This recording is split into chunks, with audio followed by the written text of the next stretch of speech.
That villa was bought with money she got through fraud. Money she stole from our family. I have every right to take it back. The shrill cry that tore through the silence of the courtroom belonged to my sister Kim. Her voice echoed against the high ceiling, striking my eardrums like a discordant fanfare. I sat quietly at the defendant's table and simply watched the scene unfold. Judge Watson, seated at the bench, should have been banging his gavel and calling for order, yet he remained strangely silent. In fact, the look he gave Kim was almost tender, like a grandfather indulgently watching a grandchild throw a tantrum. But the moment his gaze shifted to me, it turned as cold and unforgiving as ice. Defendant Hillary Thompson, the plaintiff's accusation is extremely serious. If you misappropriated shared family assets and used them for personal gain to purchase property, this goes far beyond a simple civil dispute. His voice was low and heavy, carrying the weight of judgment. The atmosphere in the courtroom felt as if the verdict had already been decided. The gallery was packed with local onlookers, no doubt summoned by Kim through social media, whose eyes sized me up like I was some greedy traitor, a witch who betrayed her family. Beside me, my attorney Ben Miller let his pen move lightly across his notepad, the only rational sound in the entire room. Without looking at me, he murmured, "Not yet." I took a deep breath. What filled my lungs was that familiar courtroom smell: old paper, dust, and the sterile yet rotten scent of concentrated human malice. On the witness stand, Kim dabbed at her eyes with a handkerchief, wiping away perfectly calculated tears. Her acting could fool an Oscar judge. "Your Honor, my sister has no right to own that property. Everything she has was built on dirty money. The precious inheritance our grandfather left us, Her voice broke. A flawless performance. Until this moment, I don't think I truly understood how blood ties can become the sharpest blade of all. This courtroom spectacle wasn't just a fight over assets. It was a grand, malicious ritual designed to deny my entire life and drag it through the mud.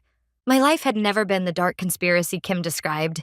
My battlefield was far from here. New York, the only place where my talent could breathe freely, unrestrained by anyone. "Hillary, are you a machine or something? You'll fall apart if you don't take a break once in a while." A colleague had said that to me, right before dragging me for the first time to a resort area in Aspen, Colorado. There, I was struck speechless. A world of silver and snow. The moment I inhaled that crisp, freezing air, I heard a switch flip inside me. That winter, I bought my first villa in Aspen, a modern glass lodge perched on the edge of a cliff. Every weekend I flew there, strapped on skis, and hurled myself down the steep slopes. The sensation of slicing through the wind and mastering gravity felt eerily similar to riding the fluctuations of the market. No one was there. Just me, the mountain, and overwhelming freedom. And in the summer, I found a second paradise. Key West, Florida. A white mansion overlooking the brilliant blue sea. There, I devoted myself to scuba diving. Underwater, all the noise of the world disappeared. All I could hear was my own breath and the soft popping of bubbles. Amid the schools of colorful fish, I could return to being nothing more than a living creature. These two villas were sanctuaries, places I had earned by my own power, where I could remain entirely myself. Peace shattered one winter weekend while I was staying in the Aspen Lodge. The silence I treasured most was blown apart by the harsh ring of the doorbell. When I opened the door, a gust of cold air swept in, along with a cloud of overpowering perfume. "Well, well, so this is where you've been hiding, Hillary." It was my sister Kim. She barged in without waiting for my response, clomping across the living room in her platform boots as if she owned the place. I had no idea how she even found this location, but one look at her obsessive glare made it clear she hadn't cared what methods she used. Standing in the center of the room, she slowly scanned the double-height ceiling, the Italian sofas, and the contemporary art on the walls, as if appraising each item. "Nice view. Lovely fireplace. But this rug? Terrible taste. If I lived here, I'd replace it with something brighter." "What are you doing here, Kim?" "Leave or I'm calling the police for trespassing." I said it coldly. She gave a bored snort in response. "Trespassing? Why would I be accused of trespassing when I'm simply coming to see my property?" She turned to face me slowly, her lips twisting into a smile. There wasn't a trace of sisterly affection in her eyes, What existed there was an incomprehensible sense of superiority and a pitch-black certainty. Don't tell me you actually think you're talented. You, plain, slow, and always trailing behind me like some pathetic little shadow. Someone like you could never afford a mansion like this on your own. I built my career on Wall Street. Don't you dare lie to me. Her scream rattled the glass windows. There's no way you bought this place with your own money. You spent Grandpa's inheritance behind our backs, didn't you? You must have found some secret account and stolen everything. This place was bought with family money, which means this villa belongs to us. I was so stunned I couldn't speak. Our grandfather had been a modest watchmaker. His estate had consisted of an old house and a modest savings account. There was no secret fortune, no hidden assets worth millions. Her accusation was pure delusion. But Kim's bloodshot eyes showed she believed that delusion with terrifying certainty. That money should have been managed by me, the eldest daughter, not by an incompetent little sister like you. I am the rightful heir of the Thompson family, which means this villa was bought with my money. So this is my home. Even after I forced Kim out, the echo of her malice lingered. And a few weeks later, that malice arrived at my office in the form of an official document. My secretary, looking nervous, handed me a thick envelope. The sender, Redmond Hills District Court. Inside was a lawsuit titled Claim for Restitution of Unjust Enrichment and Petition for Confirmation of Real Estate Ownership. The plaintiff, Kim Thompson. Her attorney, Victor Johnson, a local lawyer I'd never heard of. As I read through the contents, my anger gave way to dizziness. It was a work of fiction. Defendant Hillary, after the death of her grandfather, unlawfully removed cash and several $1 million worth of precious metals from the estate, withholding them from the plaintiff. The villa in question was purchased using these misappropriated assets.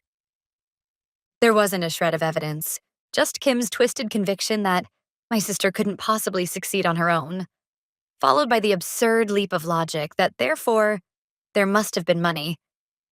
Any sensible judge would have thrown it out in the first hearing, but the case had been accepted.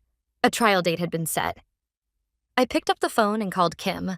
The line didn't even ring once before she answered, as if she had been waiting for this exact moment. So, you're finally ready to confess? Her triumphant voice echoed through the receiver. Kim, enough. Drop this ridiculous lawsuit. You know perfectly well Grandpa didn't have any secret assets. Don't act innocent. Give me half of what you have. No, 80% with damages. And I might consider forgiving you. There was no reasoning with her. In her mind, I was already the cunning thief, and she was the wronged heroine. Her script was complete. You're the one who will be humiliated in court, Kim. Oh, really? I wouldn't worry about me. I have justice on my side. Judge Watson was very sympathetic when I explained everything. He said, "You poor thing, I'll make it right." A chill shot down my spine at the sound of that name. Why was a judge listening privately to the plaintiff before the trial had even begun? Why was he promising to make it right? A dark, opaque shadow had fallen over a place that should have been the sanctuary of justice. Prepare yourself, Hillary. You're going to return the life you stole from me. She hung up. The monotonous tone that followed sounded like the signal for a war that would drag us both into a swamp. I set the receiver down and looked out at the Manhattan skyline beyond my window. On the day of the first hearing, the Redmond Hills District Court felt nothing like a place where justice was supposed to be upheld. The moment I walked into the courtroom, a sharp sense of wrongness hit me. The invisible wall that should have existed between the plaintiff's table and the judge's bench simply wasn't there. Before the session even began, Victor Johnson, Kim's attorney, strolled up to Judge Watson and chatted with him as casually as if they were discussing weekend golf plans. The judge laughed warmly, his shoulders shaking like a doting grandfather. All rise. The bailiff's command tightened the air, superficially. Once the hearing began, the courtroom transformed into a stage set exclusively for Kim's one-woman show. Your Honor, my client Kim has suffered for years because of her sister's misconduct. She stands before you today not for money, but to restore the bonds of family that were broken, and to reclaim justice. When Attorney Johnson spoke with exaggerated gestures, Kim would cover her face with a handkerchief at just the right moment, letting out soft sobs. It was a third-rate performance. I immediately moved to the object. Objection. The plaintiff has presented no objective. Silence! Judge Watson's furious roar sliced through my words like a whip. The friendly smile from earlier had vanished. In its place was open disgust directed squarely at me. Defendant, you do not have permission to speak. This is my first time meeting Miss Kim, but her heartfelt plea has moved me. He said it with a solemnity so exaggerated it was almost theatrical. I intend to remain impartial, of course, but family matters cannot be measured by numbers and documents alone. People from the city like you may not understand that. A wave of snickering spread through the gallery. The judge wasn't ruling by law, he was ruling by atmosphere. The bank statements and pay stubs I had submitted, solid proof of my legitimate income, were shoved aside with a dismissive, "I'll review these later." Meanwhile, Kim's baseless slander, "My sister has always had sticky fingers," was recorded faithfully as important testimony. After that humiliating stretch of nonsense, a recess was called. In the hallway, I passed Attorney Johnson, who leaned in toward the judge and whispered, loud enough for me to hear every word. They acted with such arrogance, as if their empire wouldn't be touched no matter if I heard them or not. Please give my regards to your wife regarding that matter. We'll make sure this year's support is extra generous. Oh, that will be most welcome. My wife will be delighted. I froze. They weren't even covert. This wasn't a courtroom. It was their private social club, and I was just the entertainment to be hunted. Watson is the judge? Sorry, find someone else. Our firm can't handle a case like this. Please don't call again. After the first hearing, I went from one local law office to another. Every single response was the same. The moment I mentioned Judge Watson's name, their expressions changed, fear flashing across their faces. Before they hung up, turned me away or politely refused. Opposing him meant professional suicide. I was utterly alone. Back in my hotel room, I stared up at the ceiling. Kim's triumphant grin and Watson's mocking gaze drifted across my mind. A whisper urged me, give up. But what rose inside me next was a molten, volcanic anger. If no local lawyer would stand up to them, then I needed someone from outside, someone they couldn't touch. I returned to New York and reached out to one man, Ben Miller, a ruthless corporate attorney known for dancing with the devil if it meant winning. We had once clashed during a hostile takeover case. I knew firsthand how merciless he could be. Inside his high-rise Manhattan office, he listened to the entire story, then smirked as he gazed out the window. I see. A delusional big sister and a country king strutting around naked. Fascinating. He tossed a thick file onto the desk before me. Hillary, your mistake was trying to fight with righteousness. Logic doesn't work on people like them. Their game is connections and pride. So we use their own rules and cut off their heads with it. How do we use them? Watson is overconfident. He thinks he's invincible on his home turf, which means he's sloppy. And you're a financial professional. Track the money. People like him always leave a trail. Ben's eyes gleamed coldly, like a predator sizing up its prey. Listen carefully. Drop your emotions, don't explode in the courtroom, convert that anger into ammunition. Evidence. I'll handle the performance in court. You prepare the bullets.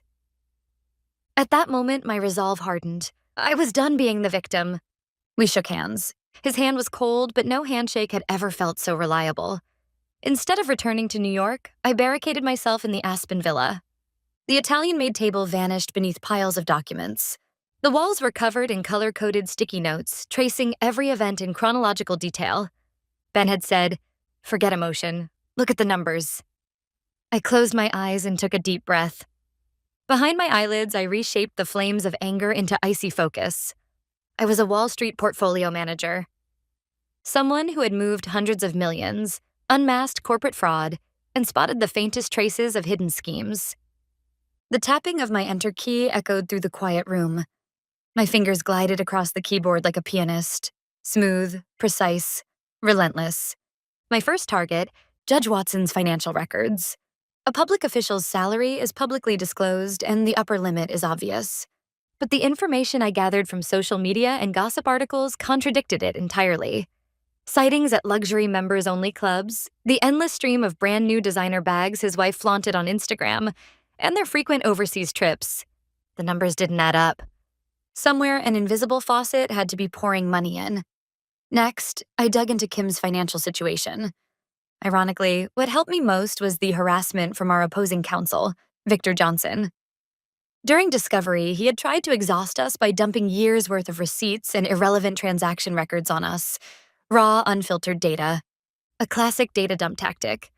A normal person would lose the will to fight just from seeing that mountain of garbage. But they picked the wrong opponent. I'm a woman trained to spot a stray blip among tens of thousands of daily transactions. And inside this massive pile, they had hidden to hide. The truth was buried. Found it. Amid the charges on her husband's family credit card, there was a strange noise. Every month on the same day, the same amount was withdrawn under vague labels like consulting fee or membership fee. Worse, every recipient was a paper company with no real business. She wasn't simply overspending. The money wasn't being used. It was being returned. A monthly fixed bribe funneled back to someone. Even after dawn broke, I didn't move from my monitor. Swimming through an ocean of data, I hunted desperately for anything that felt wrong. On the third night, just before sunrise, my bloodshot eyes caught a peculiar numerical pattern in the corner of the screen. It was tiny, something anyone else would overlook. But once pulled, the entire fabric began to unravel. Outside, the blizzard had stopped, and a quiet morning was about to begin. But the real storm was yet to come. I pulled my phone from my pocket and sent Ben a short message. "The bullets are ready. Let's go hunting." The first piece I found was a single photograph, an old friend's social media account of Kim's, buried deep in its unlocked archive, dated 2 years ago. Location: a private Caribbean island. In the background, wearing matching aloha shirts and raising cocktail glasses with beaming smiles. Kim and Judge Watson. Their claim of meeting for the first time at the initial hearing crumbled instantly. But I dug deeper. Why were they so close? Following the money, a sponsor emerged behind Kim. Her husband, George, a local real estate tycoon with a mutually beneficial relationship with Judge Watson. Further investigation revealed that from Kim's personal allowance account, funded by George, monthly payments were being sent to a corporation represented by the judge's wife. A membership fee for the aristocratic little club they had built over the years. Kim was completely intoxicated by her own sense of privilege. I have the judge behind me. Crushing my useless sister takes nothing more than a flick of my finger. That's what she must have believed. In her mind, my success didn't exist. There's no way that incompetent Hillary could earn money on her own. She must have stolen the inheritance. It was the only way she could process reality. Therefore, she truly believed that punishing me and seizing everything was justice. Finally, I looked down at the last document in my hand. A racehorse registration record, missing from the judge's asset list. Name, Justice Gold. Listed owners, the judge. And George's company. I let out a dry laugh. Justice Gold, huh? The irony was astounding. They co-owned an expensive racehorse, splitting maintenance costs and prize money. A blatant conflict of interest. A business partner presiding over his own partner's case. Checkmate, Kim. Under the desk lamp, I stared at the printed evidence. Bathed in pale blue light, those sheets of paper were no longer mere paper. It was the guillotine blade that would sever their social lives. The morning of the final battle. I downed a stronger than usual black coffee and straightened the collar of my suit in front of the mirror. The woman reflected there was no longer a frightened younger sister. She looked like a soldier heading to the battlefield. On the way to the courthouse, Ben sat in the passenger seat, flipping through a stack of documents and whistling cheerfully. Listen, Hillary, you're not the star today. The evidence is. All you need to do is enjoy the show from the best seat in the house. Seeing his fearless grin, the pounding in my chest settled into a calm, steady beat. When we entered the courtroom, the same stagnant air hung heavy as always. But strangely, the hostility that once pierced my skin now felt like nothing more than a hollow breeze. Kim sat in the plaintiff's seat. When she saw me, she gave a smug, almost pitying smile. Neither she nor Judge Watson had the faintest idea. They didn't realize the floor beneath their feet had already collapsed. The court will now resume. With the judge's cue, Kim's final testimony began. It was an Oscar-worthy performance. I just wanted my little sister to change her ways. That money filled with our family memories. I didn't want her to waste it on such extravagant pleasures. She trembled at the stand, dabbing her eyes with a handkerchief. Sympathetic sighs drifted from the gallery. I pray for my sister. I hope she admits her wrongs and returns to the right path. Perfect. In her world, she was the saint and I was the lost lamb. The judge nodded deeply, wearing a look of admiration. Your love for your family is clear as day. Now then, for the defense. Any rebuttals? If not, we'll proceed to the verdict. He didn't even glance at me as he began tidying his documents, as if saying the conclusion was already obvious and any further time spent was pointless. Then Ben slowly stood. Your Honor, before you issue a verdict, there are a few facts we need to clarify. His voice was low, yet sharp enough to carry to every corner of the courtroom. Judge Watson frowned in irritation. Make it brief. The facts are already clear. Oh, it'll be brief. First, if you would look at this photo. Ben projected a single image onto the screen. The atmosphere in the courtroom froze instantly. Blue Caribbean sky, white sandy beach, and standing there shoulder to shoulder in matching aloha shirts, beaming at the camera. Kim and Judge Watson. What? Kim gasped, her breath catching like a scream. Color drained from the judge's face as if someone had pulled a plug. When was this taken? I don't recall. He tried to fumble through an excuse, but Ben cut him off mercilessly. August 15th, 2 years ago. Your Honor, you stated at the first hearing that you were meeting the plaintiff for the first time. This seems like quite the intimate first meeting. That was merely a coincidence. We happened to run into each other on vacation. A coincidence? Then perhaps this next document is also a coincidence? The screen changed. To the co-ownership contract for the Racehorse Justice Gold. The signatures of the judge and Kim's representative sat neatly side by side. According to our investigation, 90% of this horse's maintenance fees are paid by the plaintiff's side. Yet prize money is split evenly. Is this not effectively a financial exchange? A wave of uneasy murmurs washed through the courtroom. The atmosphere of sympathy was gone, replaced by suspicion, and the thrill of scandal. Victor Johnson, Kim's attorney, leapt to his feet. Objection. This is irrelevant to the case. But his voice cracked. Ben stared coldly at the judge and presented one final document. A bank record. Furthermore, Kim has been sending substantial monthly consulting fees to a corporation represented by your wife. The total amounts to roughly 20% of this vacation home's value. He paused for one breath, then delivered the killing blow in a voice that echoed through the courtroom. Judge Watson, you maintained a significant conflict of interest with the plaintiff while concealing it and presiding over this case. Your impartiality is already dead. At that moment, the pen slipped from the judge's fingers. The dry clatter as it hit the floor sounded like the death knell of his career. Kim turned ghostly pale, her saintly facade crumbling beyond recognition. Judge Watson opened and closed his mouth in silence, like a fish gasping for air. The evidence projected on the screen, the money trail exposing his relationship with Kim and the others, was so blatant that no excuse could survive it. The false image he had built as a guardian of the law collapsed with an audible crack. This is a misunderstanding. The donations to my wife's company were purely charitable. Judge Watson's desperate excuse was cut down by Ben with icy precision. Charity? The moment you receive personal gain from the plaintiff in a case you're presiding over, it's over. Judge, you've just smashed your own fingers with your own gavel. That was the signal.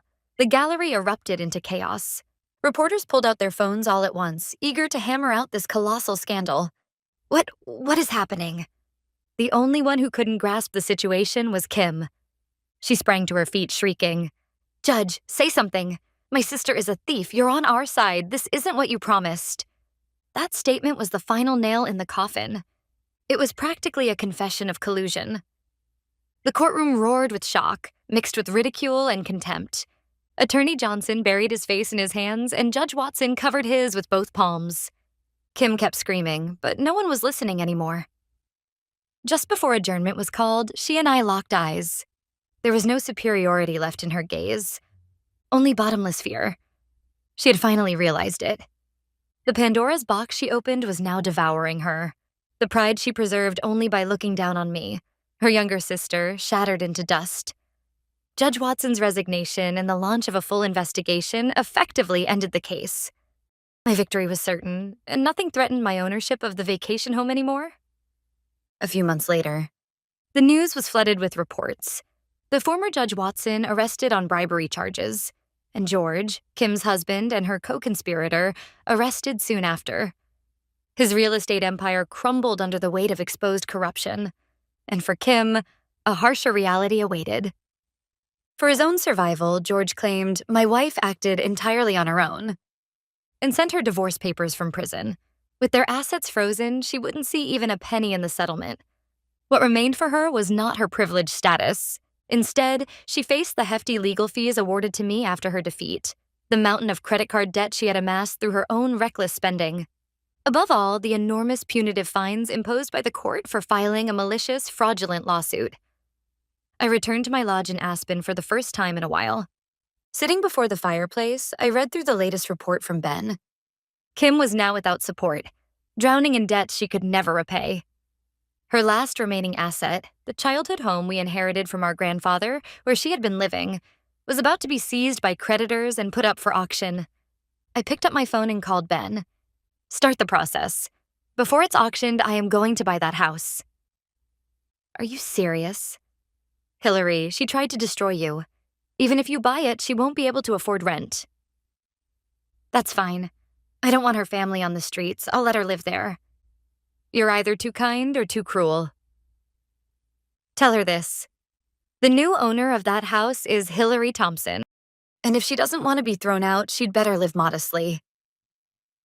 A few hours later, my phone vibrated. It was Kim. I hesitated before answering, but the voice that came through wasn't the screeching hysteria I remembered. It was weak, trembling. Why? After everything I did, why would you save the house? Don't misunderstand, Kim. I'm not giving you the house. It's mine now. I stared into the flames as I spoke, quiet but merciless. You're only being allowed to live in my home. Think of it as a debt that will never disappear. Every day you live under that roof, remember your own powerlessness and who is letting you stay alive. Do you still think my success was fraudulent? A long silence followed. Then she finally spoke, voice breaking. No, I was just scared. If I admitted you succeeded on your own, then everything I clung to as the older sister would fall apart. I needed you to be useless, so I didn't have to face the fact that I was the weak one. I didn't want to see it. Looking down on you was the only way I could hold myself together. I'm so sorry. I'm really, really sorry, Hillary. On the other end of the line, Kim broke down in tears. It wasn't jealousy. It was the sound of someone crushed by the weight of their own foolishness. I accept your apology. Now just live your life with gratitude for the roof over your head. I ended the call with those few words. Things would never return to the way they once were, but she would never look down on me again.